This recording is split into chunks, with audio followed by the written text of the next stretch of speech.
Salut mon pote, j'espère que tu vas bien aujourd'hui.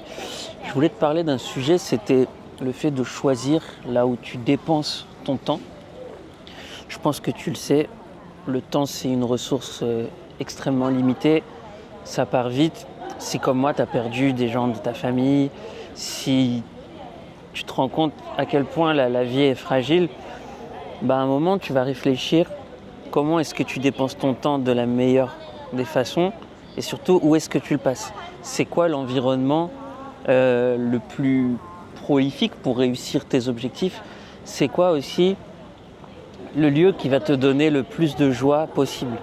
Et tu vois, moi je peux te raconter un tout petit peu mon histoire. Je suis né à Paris, mais j'ai grandi en banlieue parisienne. Et si tu veux, là où j'étais dans le 9-3, il n'y avait pas du tout un climat qui était porteur. Et là où j'ai grandi, c'était avec des valeurs qui étaient certainement pas faites pour se développer.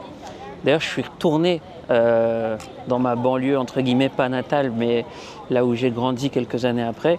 Et j'ai vu que les mêmes personnes étaient toujours au même endroit, alors que moi, j'avais potentiellement fait, 40, 50 pays. Et du coup, ça fait vraiment réfléchir sur le fait de dire, putain, j'ai vu beaucoup de choses sur Terre, beaucoup de cultures, beaucoup de rencontres aussi. Et au final, j'ai vraiment changé, mais les choses autour de moi n'ont pas vraiment changé. Et ça fait quelque chose de voir que le monde, il évolue pas si vite que ça. Désolé, je te prends un petit sip de Ice Americano. Putain, on avait dit pas de marque, bordel.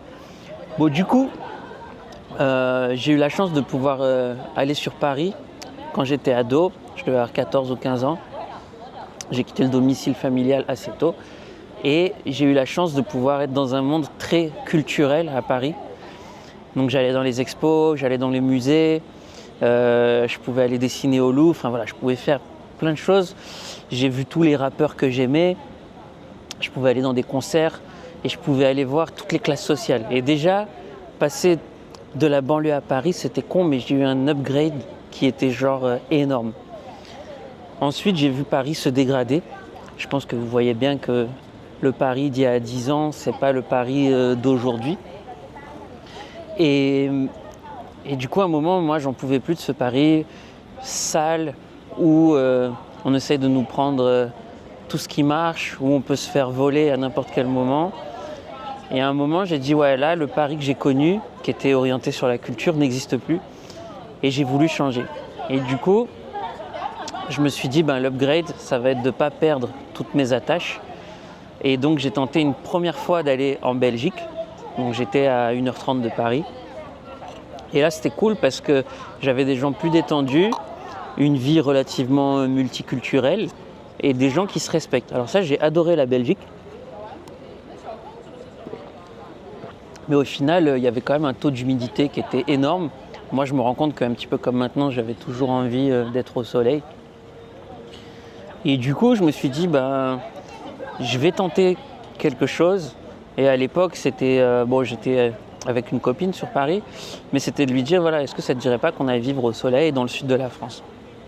Et je pense que quand tu as connu la grisaille de la banlieue, quand tu as connu la grisaille de Paris, quand tu as tenté la Belgique, que tu as eu froid et tout, tu te dis, au bout d'un moment, c'est peut-être cool d'aller au soleil, quoi. Donc, j'ai tenté plusieurs fois même d'aller dans le sud de la France, de m'installer. J'ai eu plusieurs apparts dans le sud de la France que j'ai loués, que j'ai achetés. Et puis finalement, ce qui s'est passé, c'est que j'ai perdu la partie culturelle que j'aimais à Paris. Et le soleil et la vision de la mer, ça donne beaucoup. Mais le problème, c'est que ça donne beaucoup un temps. Et très vite, on se rend compte que c'est pas les mêmes qualités de relations, c'est pas les mêmes normes. À Paris, par exemple, une nana qui a pas de gosse et qui a 25 ou 30 ans, c'est normal. Et puis dans le sud, une nana à 22 ans, limite, elle a déjà 2 enfants, elle est déjà divorcée. Donc c'est vrai que les normes changent beaucoup. Et moi, je m'y suis pas retrouvé. Et à cette époque-là, je faisais plusieurs types d'activités. Donc j'ai monté des ateliers de peinture, je faisais du trading. Et puis en fait, les gens autour de moi, l'entourage, ne comprenaient pas ce que je faisais. Les banques, elles n'aiment pas trop les profils entrepreneurs pour emprunter et acheter un appart.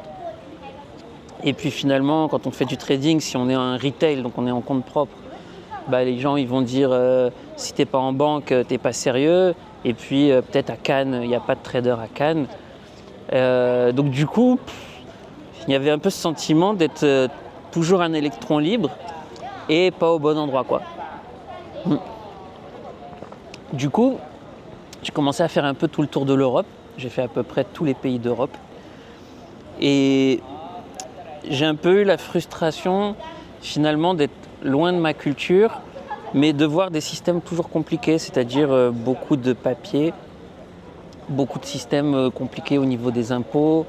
Et finalement, il y a des destinations un peu clichés qu'on entend tout le temps. Je me suis dit donc allez, on essaie une première année sur Dubaï. Et là, ce qui s'est passé, c'est que j'ai vu aussi un autre monde avec d'autres valeurs et qu'on pouvait passer d'être du plus grand au plus petit du jour au lendemain. Donc tout ça pour dire que finalement, il y a des périodes de vie. Et se dire qu'on est fixé à un endroit, c'est pas parce qu'on est à un endroit qu'on va mourir au même endroit. Peut-être que j'aimerais bien aller voir des îles.